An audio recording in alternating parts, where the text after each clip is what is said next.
खूप काहीतरी. म्हणजे साधी गोष्ट आहे की मरे मी बघितलं, आता मला वाटतं सकाळपासून आजपर्यंत बरेच मार्गदर्शन झाले. एक फक्त मुद्दामून मला मी त्याचा फोटो काढून आणलाय की आपली तयारी कशी पाहिजे. मला वाटतं विनायकजी तुम्ही सगळं याचं मार्गदर्शन केलं ना, बूथ मॅनेजमेंट. ही माझ्याकडे भारतीय जनता पार्टी महाराष्ट्र बूथ समिती गठन तपशील हे मुंबईचं आहे. आपली सुद्धा लोक असतात तो इकडे तिकडे, असं काय नाही की त्यांचीच लोक आपल्याकडे असतात. त्यांच्यात पण काय चाललंय मला रोज कळत असतं. तर त्यांनी कसं केलं, मांडणी कशी केली मुद्दामून सांगतो. त्यांनी आता ह्याच्याकडे माझ्याकडे सगळं विभाग वगैरे आहे, ते मी सांगणार नाही, नाही तर कोणी पाठवलं ते कळू शकेल. पण हे मुंबईचं आहे.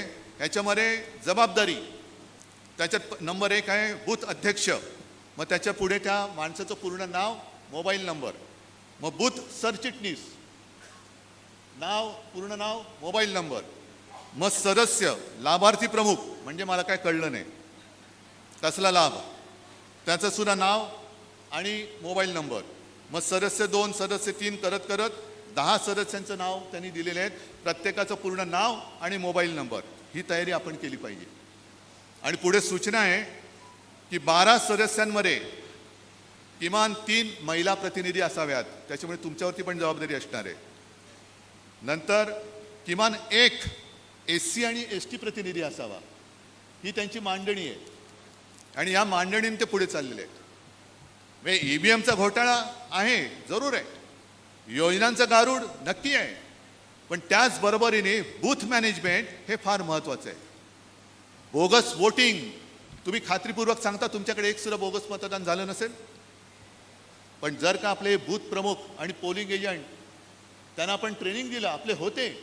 पण बूथ प्रमुख एवढ्यासाठी पाहिजे की तो यादीतल्या प्रत्येकाला नावानिशी चेहऱ्यासकट ओळखणारा पाहिजे. आणि त्या टीममधला एक जर का माझा पोलिंग एजंट असेल तर त्याला कळलं पाहिजे मतदानाला आलेला माणूस हा त्या मतदार यादीतला आणि नाव आणि त्याचा चेहरा जुळतोय. कार्ड बोगस मिळू शकतो, चेहरा अजून बोगस मिळत नाहीये. हा एवढ्या पातळीपर्यंत ही लोक गेलेली आहेत. आपल्याला सुद्धा त्याच पातळीपर्यंत जावं लागेल. आणि पुढे काय करायचं मी तुम्हाला सांगितलेलं आहे. प्रत्येक वेळेला आंदोलन केलं पाहिजे, आंदोलन केलंच पाहिजे. पण इतर वेळेला जिथे जिथे आपण जातो, म्हणजे मला हे एका काँग्रेसवाल्यांनी सांगितलं निवडणुकीनंतर, घरी आले होते. मला म्हणाले, साहेब काय झालं आपलं विधानसभेला, आपल्या 3 पक्षामध्ये जी काही खेचाखेची चालू राहिली होती त्याच्यामुळे जरा लोक पण संभ्रमात होती. आणि या सगळ्या गदारोळामध्ये आपल्या सरकारने केलेलं काम हे आपणच मारून टाकलं. कळलं तुम्हाला? मग आपण आपल्या कामाबद्दल किती बोललो. आपण सरकार यशस्वीपणाने चालून दाखवलं होतं. 2.5 वर्ष पूर्ण जगामध्ये करोनासारखं संकट असताना सुद्धा तुमच्या सगळ्यांच्या साथीने सोबतीने आपण महाराष्ट्र सांभाळून दाखवला होता. कर्जमुक्ती ही मी करून दाखवली होती.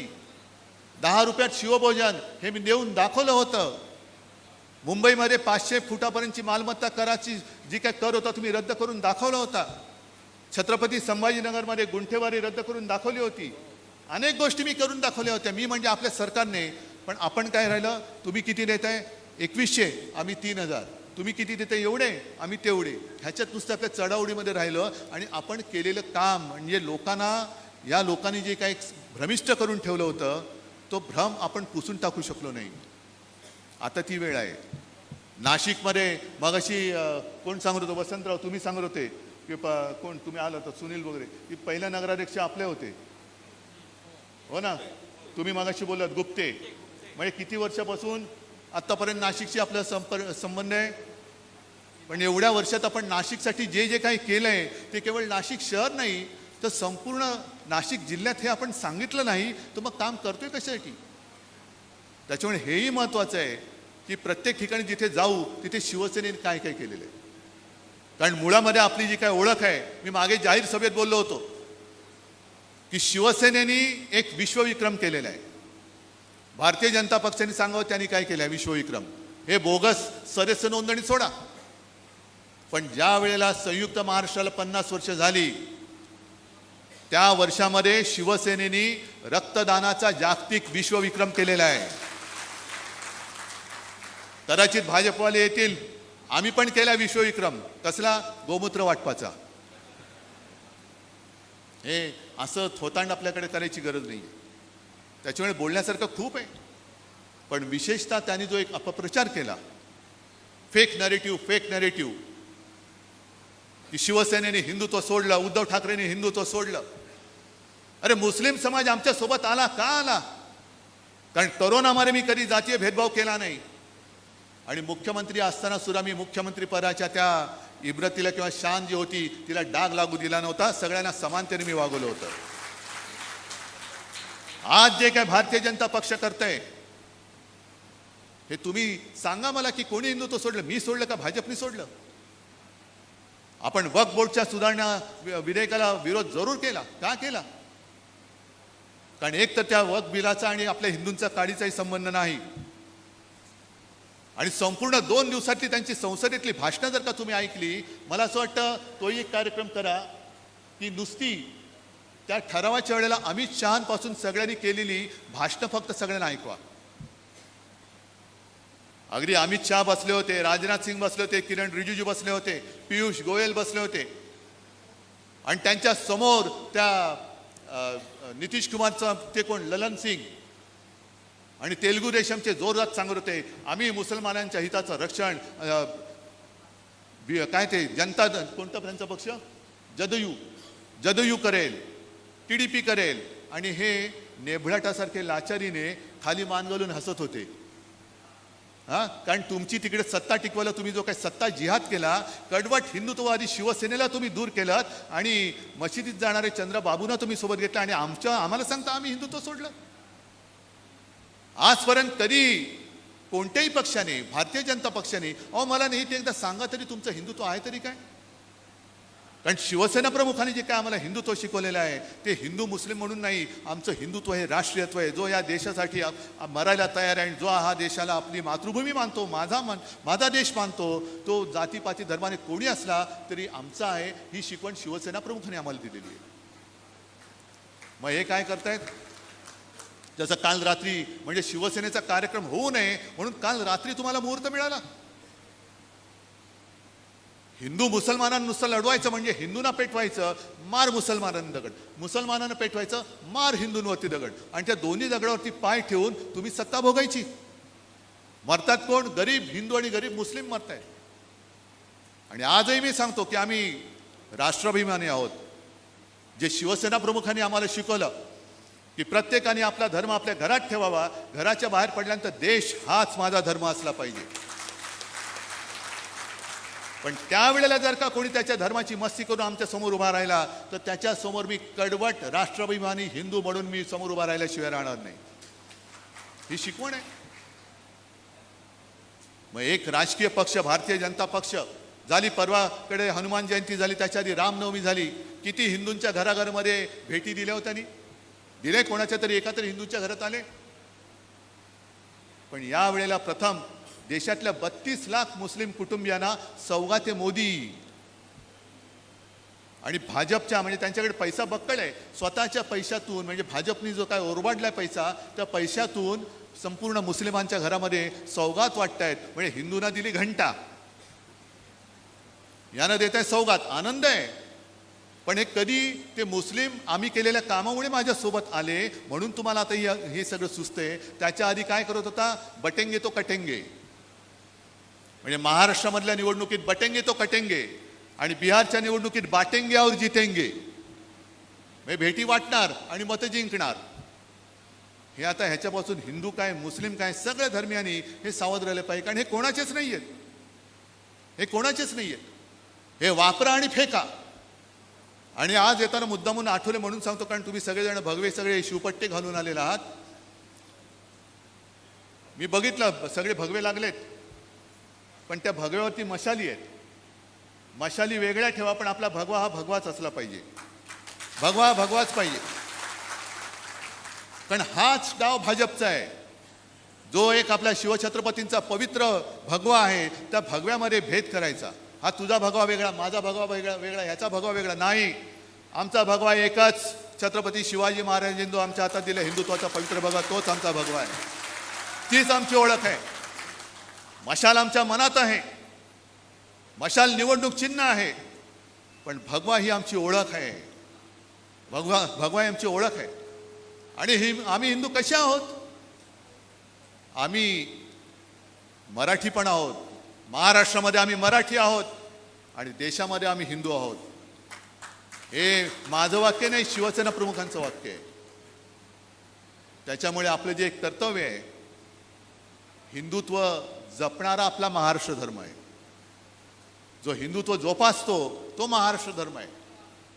आम्ही जय श्रीराम जरूर बोलतोय, जरूर बोलू, पण जय श्रीराम बोलताना तुम्हाला सुद्धा जय शिवराय, जय भवानी, जय शिवाजी बोलावंच लागेल. जय हिंद, जय महाराष्ट्र बोलावंच लागेल. तुमची वेडी वाकडी संस्कृती आमच्यावरती आम्ही लादू देणार नाही, अजिबात देणार नाही. जसं आम्ही, अरे तुम्ही आम्हाला रामाचं कौतुक काय सांगताय? जय जय रघुवीर समर्थ सांगणारे आमच्या रामदास स्वामींनी कधीच ते आम्हाला शिकून गेलेले आहेत. हे तुम्ही आत्ता दिवटे उपटलेले आहात, आत्ता तुम्हाला प्रभू रामचंद्र दिसायला लागलेले आहे. आणि माझ्यावरती जर का अजून कोणी बोललेलं नाहीये, पण जर वक्फ बोर्डाला केलेल्या विरोधावरनं कोण बोलणार असेल तर मी एक मुद्दामून बातमीच घेऊन आलेलो आहे, जी तुमच्यापर्यंत किती लोकांना माहिती असेल मला कल्पना नाही. तुम्हाला माहिती आहे वक्फ बोर्डाला कोणी कोणी पाठिंबा दिला, वक्फ बोर्डाच्या विधेयकाला, आणि कोणी विरोध केला माहिती आहे? जसा शिवसेनेने विरोध केला त्यांच्या थोतांडाला, कारण सगळी जमीन बळकावायची आहे आणि ती त्यांच्या मित्राच्या खिशात घालायची. सगळी जमीन, मोक्याच्या जागा ज्या आहेत त्या सगळ्या जमिनी ह्या त्यांच्या मित्राच्या खिशात घालायच्या. मुंबई अर्धी घातलीच आहे अदानीच्या खिशात. पण त्याच्यासाठी ते तुम्हाला सगळं संभ्रम करण्यासाठी एक अमित शहा बोलून गेले. नाही, कोण बोललं? रिजिजू बोलले. नाही, रिजिजू बोलले की जर का मोदी नसते तर संसदेची जागा सुद्धा वक्फ बोर्डाने मागितली होती. आणि लोकसत्तेची ती बातमी मी सांगितली, दुसऱ्या प्रेसमध्ये दाखवली होती की लोकसत्तेच्या वार्ताहरांनी त्या वक्फ बोर्डावरच्या एका प्रतिनिधीलाच विचारलं आणि त्यांनी सांगितलं मी गेले 15 का 18 वर्ष इकडे आहे, अशी कोणतीही मागणी कोणी केलेली नाही. बरं, ते ठीक आहे, पण वक्फ बोर्डाच्या विधेयकाला विरोध करणाऱ्यांमध्ये कोण कोण होते? शिवसेना होतीच, कारण आम्ही करतो ते पाठीमागणं नाही वार करत, जे करायचं ते उघड करतो आणि आमच्या मनात कधी पाप नसतं. आणि आमचं हिंदुत्व एवढं तकलादू नाहीये की एखादी गोष्ट केली किंवा केली नाही म्हणून आम्ही लगेच भ्रष्ट झालो. हे असं होताना आम्हाला कधी शिकवलेलं नाहीये. जे पूर्वी काय होतं ना, स्पृश्य अस्पृश्य किंवा कोणाची सावली पडली तर बाटला, हे एवढं थोतांड, हे असं हिंदुत्व आमचं हिंदुत्व नाहीये. पण जसं शिवसेनेने त्या विधेयकाला विरोध केला तसाच तामिळनाडमधल्या अण्णा द्रमुकने विरोध केलेला आहे. माहिती आहे तुम्हाला? अण्णा द्रमुकने विरोध केला. आणि अण्णा द्रमुकने विरोध केला त्याच्या 2-3 वर्ष आधी भारतीय जनता पक्ष आणि अण्णा द्रमुकची युती जी होती ती तुटलेली होती. आणि ती तोडताना अगदी दोघांनी, म्हणजे भारतीय जनता पक्षाच्या त्या अण्णामलाईंनी अण्णा द्रमुकच्या सगळ्या मोठ्या नेत्यांवरती फार घाणेरडे आरोप केले होते. आणि मग अण्णा द्रमुकनी भाजपला सांगितलं होतं युती तोडताना की तुमचं भगव्या रंगाचं राजकारण, तुमचा हिंदुत्वाचा अजेंडा हा तमिळनाडमध्ये चालणार नाही, हा तमिळी आणि द्राविडी संस्कृतीचा अपमान आहे, तो तमिळनाड सहन करणार नाही, म्हणून युती तोडली होती. अण्णामलाई हा भाजपचा, त्यांचा मला वाटतं प्रदेशाध्यक्ष, खूप जोरात त्या अण्णा द्रमुकविरुद्ध बोलत होता. पण या विधेयकाला विरोध केल्यानंतर 2 दिवसात स्वतः अमित शहा तिकडे गेले आणि अण्णा द्रमुकबरोबर युती करून आले. अण्णा द्रमुक काय हिंदुत्ववादी आहे? आणि केवळ तिकडे द्रमुकला हरवायचं, कारण स्टॅलिन बसला त्यांच्या बोखांड्यावर. त्यांनी त्या राज्यपालांच्या अधिकाराला सर्वोच्च न्यायालयामध्ये चॅलेंज दिलं, आव्हान दिलं, ते जिंकले. तरी सुद्धा अजून ते राज्यपाल त्यांनी तसेच ठेवलेत भाजपनी, ते जाऊ द्या. पण निवडणूक जिंकण्यासाठी अण्णा द्रमुकांनी ज्यांनी वक्फच्या विधेयकाला विरोध केला, हिंदुत्वाला विरोध केला, भगव्या राजकारणाला विरोध केला, भगव्या रंगाच्या राजकारणाला विरोध केला, त्यांच्याबरोबर बाजूला बसून सत्तेची मलई खाण्यासाठी त्यांच्या विरुद्ध लढणाऱ्या अण्णामलाईचा त्यांनी बकरा केला. आणि कोणत्या तोंडाने तुम्ही माझ्यावरती आरोप करणार? तुम्ही आरोप कराच, मी तर एका आता पुस्तिकाच काढतोय. सगळी यांची जी काही पापं आहेत ती सगळी मी तुमच्या समोर ठेवणार आहे. ही हिंदुत्वाच्या विरुद्ध यांनी काय काय सगळं काय कसं केलंय, आणि मग आमच्यावरती त्यांना म्हणा आरोप करा, हिंमत असेल तर, की मी हिंदुत्व कुठे सोडले ते मला दाखवा. पण फेक नरेटिव्हचा जर का आपण विचार केला तर मुळामध्ये भारतीय जनता पक्ष हा हिंदुत्ववादी आहे, हेच मोठं फेक नरेटिव्ह आहे, हेच फेक नरेटिव्ह आहे. कारण तिकडे नितीश कुमार बरोबर ती युती केलेली आहे. जो नितीश कुमार संघमुक्त भारत पाहिजे म्हणून बोलले होते. तिकडे आंध्रामध्ये चंद्राबाबू बरोबर त्यांनी युती केली. ज्या चंद्राबाबू मोदींना अतिरेकी बोलले होते आणि मोदी चंद्राबाबूंना युटन बाबू बोलले होते, पण बसलेत. मुफ्ती महबूबा बरोबर तिकडे काश्मीरमध्ये बसले होते. मग तुम्ही मला एक अशी गोष्ट सांगा की जी त्यांनी केलेली आहे आणि जी मी केलेली आहे असं आम्हाला साम्य दाखवा ना. काय कोणत्या तोंडाने तुम्ही आम्हाला सांगते की हिंदुत्व मुळामध्ये तुमचं जे हिंदुत्व आहे ते बुरसटलेलं आम्हाला मान्य नाहीच आहे. तुम्हाला आम्ही सोडले, आम्ही हिंदुत्व सोडलेलं नाही. मी परत सांगतो. पण हा जो काही भ्रम निर्माण करतायत आणि मगाशी जे काय मी तुम्हाला सांगितलं की एकमेकांमध्ये दगड मारायला लावायचे, इकडे बटेंगे तो कटेंगे, तिकडे बाटेंगे तो जितेंगे, काय चाललंय काय यांचं? नेमकं काहीतरी तुम्ही एक लाईन धरा ना. म्हणजे शिवसेना प्रमुखांच्या भाषेत आता समोर महिला आहेत म्हणून मी बोलू शकत नाही तो शब्द, पण शेतामध्ये बैल जातो ना त्याची लघुशंका करताना म्हणजे तुम्हाला कळेल नेमकं मला काय बोलायचंय. असं वाकडं वाकडं वाकडं वाकडं तसं नका ना जाऊ, जा ना सरळ जा, मग आम्हाला कळेल की अरे हा तुम्ही खरोखर हिंदुत्ववादी आहात. पण एकदा धरायचं, एकदा मारायचं, एकदा सौगात द्यायची, एकदा अमुक करायचं, एकदा तमुक करायचं, म्हणजे काय करायचं आहे नाही. आजपर्यंत आम्ही तरी कधी जाऊन पाकिस्तानमधल्या नवाज शरीफचा केक खाऊन नाही ना आलो. आमच्यापैकी कोणी जाऊन तिथल्या जिनाच्या थडग्यावरती डोकं टेकून नाही ना आलं. आणखीन असं आम्ही काहीच केलेलं नाहीये. पण या देशामधले जर का मुस्लिम, देशप्रेमी मुस्लिम, आता परत मोहन भागवत म्हणाले की सगळ्यांना बरोबर घेऊन आपण राष्ट्र निर्मिती करू, मुसलमानांनी सुद्धा शाखेत यायला तयार, काही हरकत नाहीये, फक्त एकच अट, ते देशप्रेमी असले पाहिजेत. मग माझा त्यांना प्रश्न आहे की तुम्ही आता जी काय सौगात वाटली 32 लाख कुटुंबियांना, तुम्ही नेमकं ओळखलं कसं की हे देशप्रेमी आहेत आणि हा देशद्रोही आहे? कसं ओळखलं तुम्ही? बरं, मला आणखीन एका गोष्टीचं नवल वाटतं. आपल्याकडे गोवंश हत्या बंदी आहे, ठीक आहे, माझा त्याला काही विरोध नाही आहे. पण जे किरण रिजिजू बोलले होते की ते गोमांस खातात ते तुमचे मंत्री, आणि रस्त्यात कोणीतरी एक तुम्हाला संशय आला, जसं तो आर्यन मिश्रा गेल्या वर्षी मारला होता कुठे हरियाणामध्ये का काहीतरी, मग त्यांनी त्याच्या गाडीमध्ये काहीतरी मांस आहे म्हणून तथाकथित गोरक्षकांनी त्याचा 30 किलोमीटर पाठलाग केला आणि त्याला भर रस्त्यात गोळ्या घालून मारला. मग त्यांनी गाईचं मांस नेलं, हा संशय आला म्हणून त्याला रात्रीचा पाठलाग करून मारला. आणि इकडे सांगतो की जो रिजिजू सांगतात ते गोमांस खातात, ते तुमच्या बाजूला बसून वक्फ बोर्डाच्या सुधारणेचं विधेयक मांडतात. नेमकं तुमच्या हिंदुत्वाला काही शेंडा बुडखा आकार उकार आहे की नाहीये? आणि मग शेवटी या सगळ्या गोष्टी बघितल्यानंतर खरी जी काही एक जबाबदारी आहे ती आपल्यावरती आहे, महाराष्ट्रावरती. कारण महाराष्ट्र नेहमी देशाला दिशा दाखवत आला, हे आपण इतिहासात ऐकलं. आज आपण जर का उद्याची दिशा नाही दाखवलं तर इतिहास आपल्याला सांगेल अरे तो इतिहास होता, पण हे सगळे नालायक निघाले. आपण नालायक असता कामा नये, आपण नालायक होऊ शकत नाही. ठीक आहे, काही वेळेला खड्डे येतात, पण त्याच्यावरती मात करून आपल्याला पुढे जाण्याची हिंमत पाहिजे. आणि म्हणून मी नेहमी एक गोष्ट आली सगळ्यांना सांगतो, म्हणजे आणि म्हणून असं नाही, आणि म्हणून कारण अजून मी काय दाढी वगैरे वाढवलेली नाही आहे खाजवायला, तर आणि मला अशी दुसऱ्यांचे वडील चोरायची गरज पण नाही आहे. जे आहे ते एसन्सी त्यांना सोडून द्या. तर लढण्यासाठी जशी तलवार लागते, तलवार पकडायला मनगट लागतं ना, पण मनगटामध्ये तलवार पकडल्यानंतर पहिलं लढण्यासाठी मन असावं लागतं. ते मन तुमच्याकडे आहे की नाही ते पहिलं मला सांगा. या सगळ्या अगदी हा पराभव मी पराभव मानायला तयार नाही. हा आपला पराभव खोटा दाखवला गेलेला आहे. आज जरी बॅलेट पेपरवरती निवडणूक घेतली तरी आपलं सरकार पुन्हा यांच्या दुपटीने, म्हणजे आता 288च्या वरती जागा नाहीत म्हणून, पण यांच्यापेक्षा जास्त संख्येने आणि मतांनी आपली जनता, कारण मला माझ्या महाराष्ट्रातल्या मायबाप जनतेवरती पूर्ण विश्वास आहे. जरी आपण मोठे केलेले हे गद्दार उफराटे निघाले तरी माझ्या महाराष्ट्रातल्या माता भगिनी आणि माझे सगळे बांधव हे असे उलट्या काळजाचे होऊ शकत नाही. यांना यांची एक दिवस जागा दाखवल्याशिवाय छत्रपतींचा महाराष्ट्र राहणार नाही हा विश्वास माझ्यामध्ये आहे आणि मला वाटतं तोच विश्वास तुम्ही घेऊन कामं सुरू ठेवा. जय हिंद, जय महाराष्ट्र.